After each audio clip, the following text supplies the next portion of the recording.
Most people look at the core central region and always been thinking this. It is always too expensive, too risky, and it's just not for me.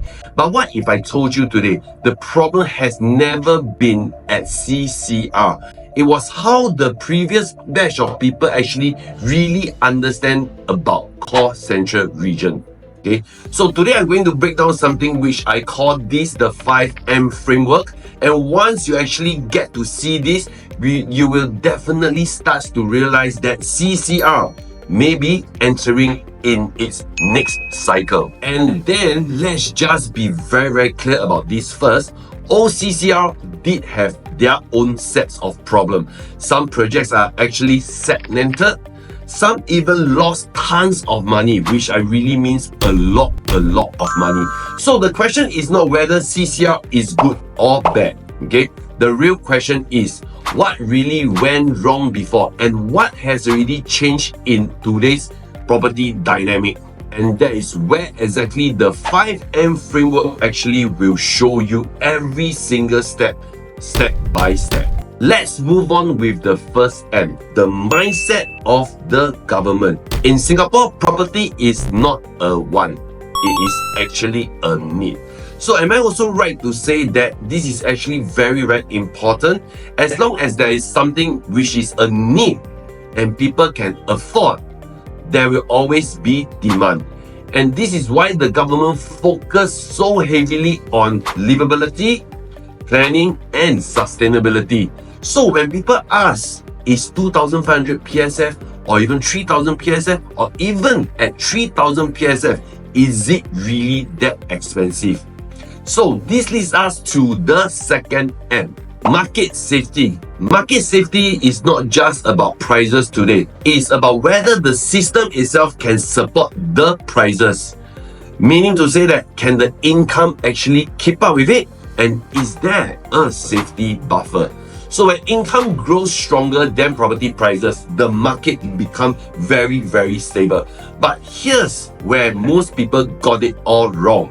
Cheap property does not actually mean it's safe, and expensive property does not mean it is risky. It is all boils down to one thing, the exit strategy that has in plan. Some cheap properties, no buyers later. Some high-priced property, stronger set of buyer pool later part.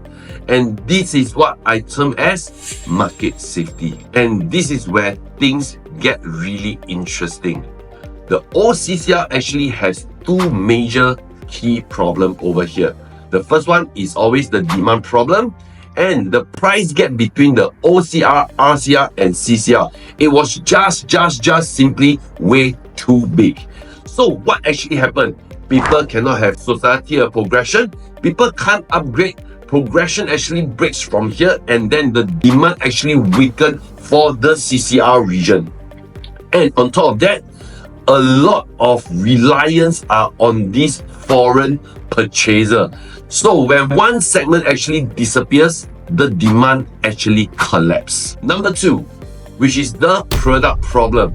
That is, many OCCR development comes with big but inefficient layout, bay windows, your long balcony, your poor livability. I don't know why the bay window is there for what, okay? So even though all the address looks so good, like your Balmoral, like your Leonie, people just simply doesn't want to stay there because it is simply just not livable. Okay, so understand this, it is not about the CCR that is bad. It is all about the bad CCR. So in fact, what actually changes over the years, okay, so this part we will cover, which is the M4, okay, the number 4M, which is the modern phase. This is where the story actually shifted throughout. In fact, there are two major phases, okay, demand problem, okay, we will fix it over here.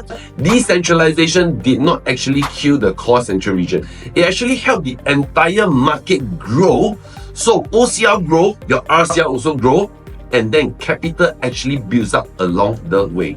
So when the capital builds, people eventually can move into CCR with ease and peace. So when the demand actually become healthier, that comes the second fix over here, a better product solution for all the people who wants to have a chance to move closer to CCR or into the CCR. With the your intervention and developer improvement, more efficiency of layout, better livability, and then there comes a stronger own state appeal for people to move into the CCR. So for this new CCR, is not the same as the old one that we saw previously. So different product, different demand, and definitely a different outcome. And now the final piece over here, which is the last M, the movement strategy. Okay, property growth is not random. It happens in different phases. Okay, so first part will be the awareness. That is when the announcements are being made. That is where people become aware of, example, a new township. And then comes to phase 2, where confidence are actually being built. Then it comes with the completion. MRT, your infrastructure. Actually, throughout all these, people starts to gain confidence in this particular new township.